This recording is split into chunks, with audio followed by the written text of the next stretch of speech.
Baseball Saved Us by Ken Mochizuki, illustrated by Dom Lee.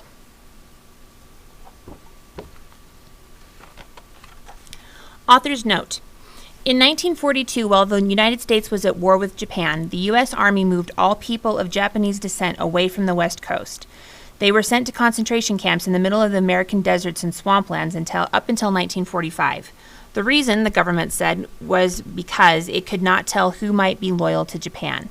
None of these immigrants from Japan or their children, who were American citizens, were ever proven to be dangerous to America during World War II. In 1988, the U.S. government admitted that what it had done was wrong.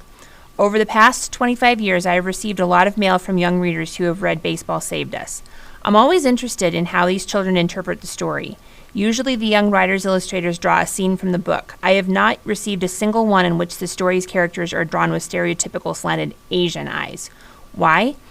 Because I think Baseball Saved Us has been a role model, a story with illustrations that people of all backgrounds can relate to personally. It's recognized as an American story that shows how belief in oneself can help a person rise above a bleak time. Nowadays, young adults tell me that they'd read the book when they were kids and that adults had often become emotional while reading the book to them. Illustrator's note. At the time Baseball Saved Us was published, many people, including myself, did not know about the incarceration of Japanese Americans in concentration camps during World War II. 25 years later, many stories of marginalized communities, such as that of Japanese Americans, have become embedded in the general consciousness, and are often invoked as we face the risk of history repeating itself. I hope I have played a small part in spreading knowledge about this period and in portraying Shorty so that his story is not only a Japanese American or Asian American, but a story of historical importance that the original readers of Baseball Saved Us will now share with the next generation of young readers. One day my dad looked out at the endless desert and decided then and there to build a baseball field. He said people needed something to do in camp. We weren't in a camp that was fun like summer camp. Ours was in the middle of nowhere, and we were behind a barbed wire fence. Soldiers with guns made sure we stayed there, and the man in the tower saw everything we did, no matter where we were.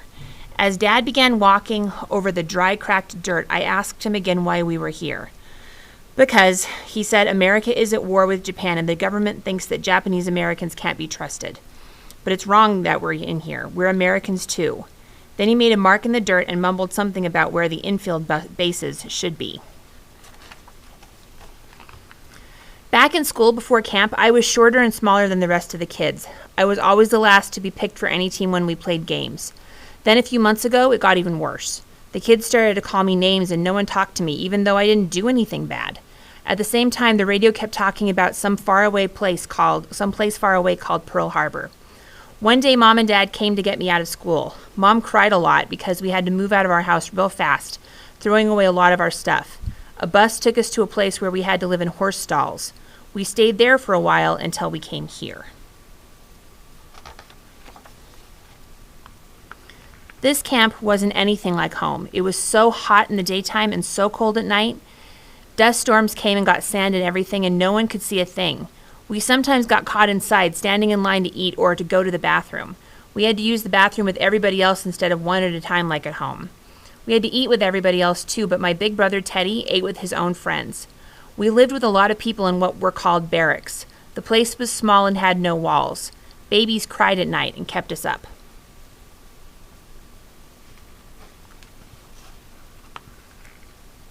Back home, the older people were always busy working, but now all they did was stand or sit around.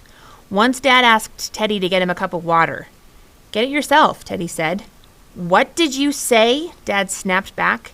The older men stood up and pointed at Teddy. "How dare you talk to your father like that?" one of them shouted. Teddy got up, kicked the crate he was sitting on, and walked away. I had never heard Teddy talk to Dad that way before.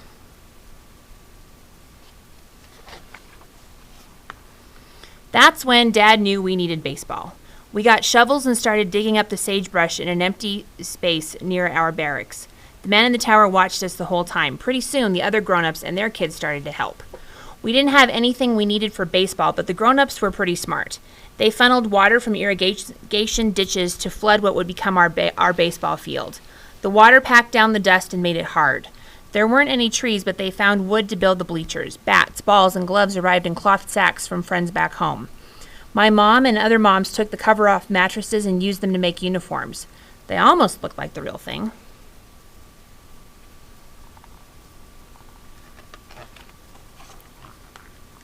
I tried to play, but I wasn't that good. Dad said I just had to try a little harder, but I did know that playing baseball here was a little easier than back home. Most of the time, the kids were the same size as me. All the time I practiced, the man in the tower watched. He probably saw the other kids giving me a bad time and thought I was no good. So I tried to be better because he was looking. Soon there were baseball games all the time. Grown-ups played and us kids did too. I played second base because my team said it was the easiest. Whenever I was at bat, the infield of the other team started joking around and moved in real close. The catcher behind me and the crowd for the other team would say, "Easy out." I usually grounded out. Sometimes I got a single.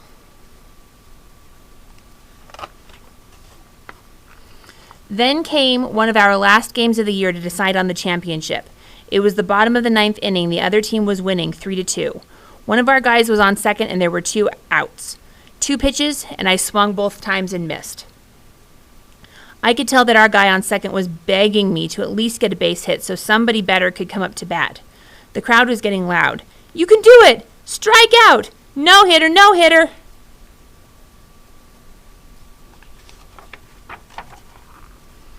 I glanced at the guardhouse behind the left field foul line and saw the man in the tower leaning on the rail with the blinding sun glinting off his sunglasses. He was always watching. Always staring. It suddenly made me mad. I gripped the bat harder and took a couple of practice swings. I was going to hit the ball past the guardhouse even if it killed me.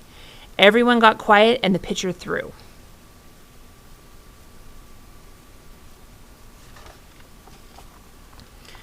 I stepped into my swing and pulled the bat around hard. I'd never heard a crack like that before. The ball went even farther than I'd expected. Against the hot desert sun, I could see the ball high in the air as I ran to first base. The ball went over the head of the left fielder. I dashed around the bases, knowing for sure that I would get tagged out. But I didn't care, running as fast as I could to home plate. I didn't even realize that I had crossed it. Before I knew it, I was up in the air on the shoulders of my teammates. I looked up at the tower, and the man with the grin on his face gave me the thumbs up sign.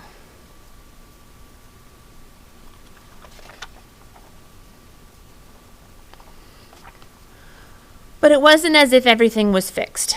Things were bad again when we got home after camp after the war. Nobody talked to us on the street, and nobody talked to me at school either. Most of my friends from camp didn't come back here. I had to eat lunch by myself.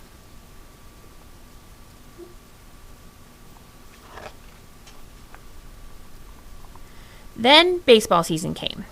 I was the smallest guy again, but playing baseball in camp had made me a lot better.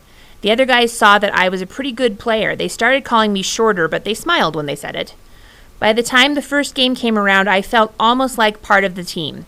Everyone was laughing and horsing around on the bus, but as soon as we got out there, it hit me.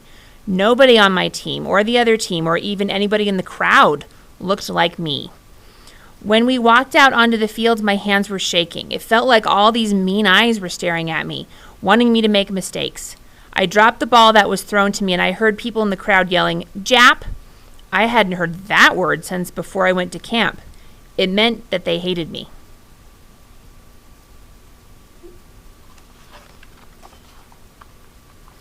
My team came up to bat, and I was next. I looked down. I thought maybe I should pretend to be sick so I wouldn't have to finish the game. But I knew that that would make things even worse because I would get picked on at school for being a chicken, and they would use the bad word too. Then it was my turn at bat. The crowd was screaming, "The Jap's no good! Easy out!" I heard laughing. I swung twice and missed. The crowd roared both times I missed, drowning out my teammates who were saying, "Come on, Shorty, you can do it." I stepped back to catch my breath.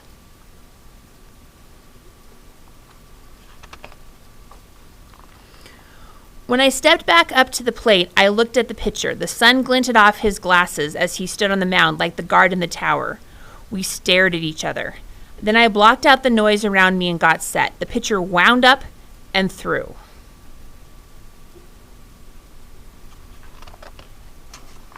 I swung and felt that solid whack again, and I could see that little ball in the air against the blue sky and the puffy white clouds. It looked like it was going over the fence.